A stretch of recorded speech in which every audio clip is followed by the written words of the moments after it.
ধানমন্ডির একটি বাড়ি, যেটি শুধু একটি বাসভবন নয় বরং ক্ষমতার এক নীরব কেন্দ্র। রাজধানীর ধানমন্ডির মূল পথের ৫ নম্বর সড়কের শুরুতে ১৪ নম্বর এই সরকারি বাড়িটি স্থানীয়দের কাছে বহুদিন ধরেই পরিচিত প্রভাবশালীদের বাড়ি হিসেবে। কিন্তু কেন? ২০২৪ সালের ৫ আগস্ট পর্যন্ত এই বাড়িটিতে ছিল এক ভিন্ন দৃশ্য। ২০ কাঠা জমির উপর দাঁড়িয়ে থাকা এই বিশাল বাড়িতে থাকতেন আওয়ামী লীগের প্রভাবশালী মন্ত্রী আসাদুজ্জামান খান কামাল। স্বরাষ্ট্র মন্ত্রণালয়ের দায়িত্বে থাকা এই মন্ত্রীর বাসভবনে প্রতিদিন বসত গুরুত্বপূর্ণ বৈঠক।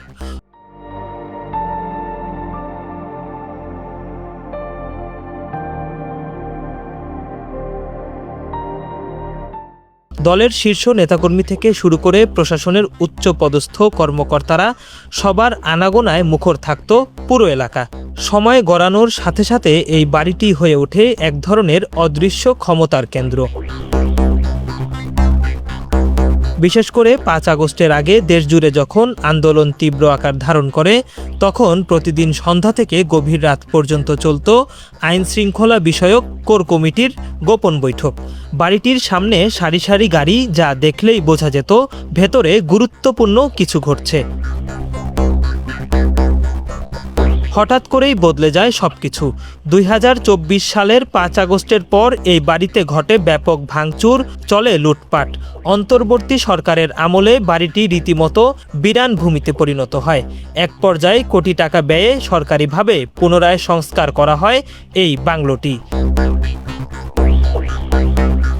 আবারও আলোচনায় সেই বাড়ি।